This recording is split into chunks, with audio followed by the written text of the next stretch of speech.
রাজ্য জুড়ে নকশালবাদীর একেবারে বিভিন্ন জায়গায় দেখা যাচ্ছে একেবারে গরম এবং খাতা তুলে দিচ্ছে একেবারে ছাত্রছাত্রীরা, কি বলবেন?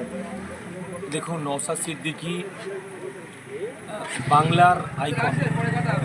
বাংলার আইকন বলে এখন খুব ছোট করে দেখা হবে। সারা ভারতবর্ষে নওশাদ সিদ্দিকীর মতো নেতা অন্যতম, মানে আর দ্বিতীয়টা নেই। কারণ নওশাদ সিদ্দিকীর লড়াই, এই বাংলার খেটে খাওয়া শ্রমজীবী, আদিবাসী, দলিত, সংখ্যালঘু মানুষের যে লড়াই এবং শাসকের চোখে চোখ রেখে যে লড়াই বাংলার মানুষ দেখছে, আমাদের পার্টি উপলব্ধি করেছে, নওশাদ সিদ্দিকী উপলব্ধি করেছে যে এই বাংলা থেকে খুনের রাজনীতি যদি হটাতে হয়, এই বাংলা থেকে যদি বোমাগুলির রাজনীতি যদি হটাতে হয়, তাহলে কলমের রাজনীতিকে সামনে আনতে হবে। শিক্ষা আনে চেতনা, চেতনা আনে বিপ্লব।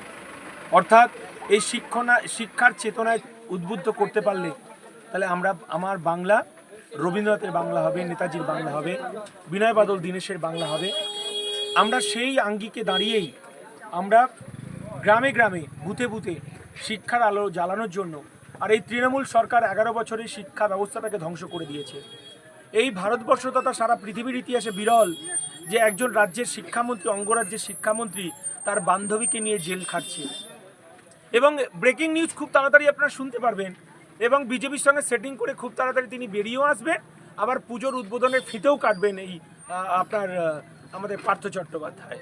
তো স্বাভাবিকভাবেই যে তৃণমূলের যে পচা গলা দুর্নীতি, এই যে রাজনীতি এবং যে খুনের রাজনীতি, বোমাগুলি পিস্তলের রাজনীতি, আমার দলের চেয়ারম্যান ভাঙড়ের বিধায়ক বুঝেছেন যে এই বাংলা থেকে যদি সন্ত্রাসকে নির্মূল করতে হয়, বোমাগুলিকে নির্মূল করতে হয়, তাহলে শিক্ষার আলো জ্বালাতে হবে।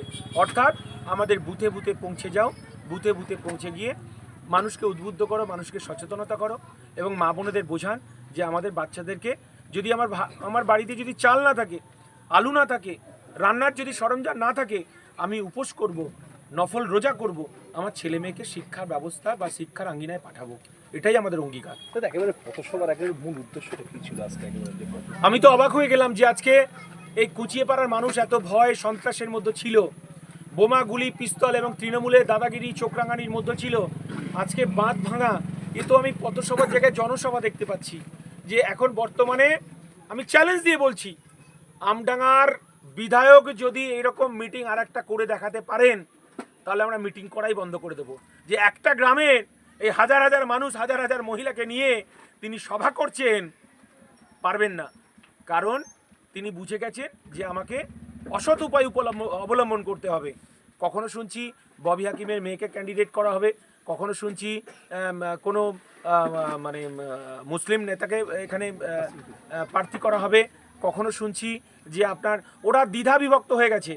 নওশাদ সিদ্দিকী আমডাঙ্গায় যখন চ্যালেঞ্জ নিয়েছে, আব্বাস সিদ্দিকী যখন আমডাঙ্গায় চ্যালেঞ্জ নিয়েছে যে আমডাঙ্গাকে বোমা মুক্ত করব, তারা পাগলের মতো ছুটে বেড়াচ্ছে যে কাকে ক্যান্ডিডেট করা যায় নওশাদের বিরুদ্ধে, কাকে ক্যান্ডিডেট করা যায় আব্বাস সিদ্দিকীর বিরুদ্ধে। কারণ বোমাগুলির রাজনীতি 2026-এ আব্বাস সিদ্দিকী, নওশাদ সিদ্দিকী আমডাঙ্গার বুকে করতে দেবেন না। তার কারণে আমাদেরকে বলে দিয়েছেন, দাদা আপনি যান, মাথায় কাফন বেঁধে নেমে বোমা মুক্ত করার যে পরিকল্পনা, সেই পরিকল্পনা আপনারা বাস্তবায়িত করুন। তাই আজকে আমাদের ছাত্র নেতা, যুব নেতা, আমাদের পার্টির নেতা যারা আছেন এবং এই কুচিয়াপাড়ার যারা এতদিন ভয়ে কাজ করতে পারছিল না, তারা আজকে সামনের সারিতে এসে দিন বদলের রাজনীতি এবং এই সন্ত্রাস মুক্ত, বোমা মুক্ত আমডাঙ্গা করতে চায়। দাদা 20 তারিখ আপনাদেরকে আটক করা হয়েছিল, আপনাদের কি ভয় দেখানো হচ্ছিল আটকে? দেখুন, ভয় দেখানোর জন্য রাজনীতি নওশাদ সিদ্দিকী করতে আসেনি, বিশ্বজিৎ মাইতি করতে আসেনি, ভয় দেখানোর জন্য করতে এসেছি শাসক দলকে। দাদা একেবারে আন্দোলন করতে গিয়ে একেবারে জনপ্রতিনিধি একজন এবং আইএসএফের চেয়ারম্যান বিধায়কের একেবারে কিল ঘুষি এবং তাকে বেধড়কভাবে মারধর করা হয়, কি বলবেন? এই বাংলার মানুষ বিচার করুক। আমরা অনুব্রত মণ্ডল নই। পুলিশকে বলছে তোর বউকে আমার পছন্দ, তোর মাকে আমার পছন্দ, তোর মাকে আমি ভোগ করতে চাই, তোর বউকে আমি ভোগ করতে চাই। এই রাজ্যের পুলিশ মন্ত্রী মমতা বন্দ্যোপাধ্যায় অনুব্রত মণ্ডলের নামে একটা এফআইআর করতে পারলো না, আর এই নপুংসক পুলিশ একটা সুমোটো মামলা পর্যন্ত করতে পারলো না। আর নওশাদ সিদ্দিকী হকের লড়াই লড়ছে, তাকে গ্রেপ্তার করো, তাকে জেলের ভেতর ঢোকাও। আর এই রাজ্যের বিজেপির 77 জন এমএলএ আছে, আপনার শুভেন্দু অধিকারী যখন বলছে মুসলমান নেতাদের এমএলএদেরকে আমি রাস্তায় আছাড় মারবো, যখন হিন্দু মুসলমান রাইট বাঁধানোর ঝামেলা বাঁধানোর পরিকল্পনা করছে, তার নামে গ্রেপ্তার তো দূরের কথা, তার নামে একটা এফআইআর পর্যন্ত করতে পারে না। এই রাজ্যের মুখ্যমন্ত্রীকে বুঝে নিতে হবে, তিনি হিজাব পরার আড়ালে হিন্দু মুসলমানের রাজনীতি করে এই বাংলাকে ভাগ করতে চায়, হিন্দু মুসলমানের রাজনীতি আরএসএসকে জায়গা করে দিতে চায়। এই রাজ্যে শিক্ষা প্রতিষ্ঠান বন্ধ, এই রাজ্যে আরএসএসের শিক্ষা প্রতিষ্ঠানে ক্যাম্প হচ্ছে, যে ক্যাম্পের সংখ্যা ছিল 2500, সেই ক্যাম্প আজকে 14,000 ক্যাম্পে পরিণত করেছে মমতা বন্দ্যোপাধ্যায়। 8,200 স্কুল বন্ধ করে মমতা বন্দ্যোপাধ্যায় আরএসএস এর ক্যাম্প করার পরিকল্পনা করছে। আলটিমেট তার ভাইপোকে, তার আত্মীয় স্বজনকে বাঁচানোর জন্য মমতা বন্দ্যোপাধ্যায় এই রাজ্যটাকে আরএসএস এর হাতে তুলে দিতে চায়। আর যারা বলতে চাইছেন বিজেপিকে রোখার জন্য তৃণমূলকে ভোট দিতে হবে, আমরা বলতে চাইছি এই রকম জায়গায় আপনারা একটু চিন্তা করুন, ভাবনা করুন যে মমতা বন্দ্যোপাধ্যায় এই রাজ্যে বিজেপিকে নিয়ে এসে পদ্মের চাষ করেছে।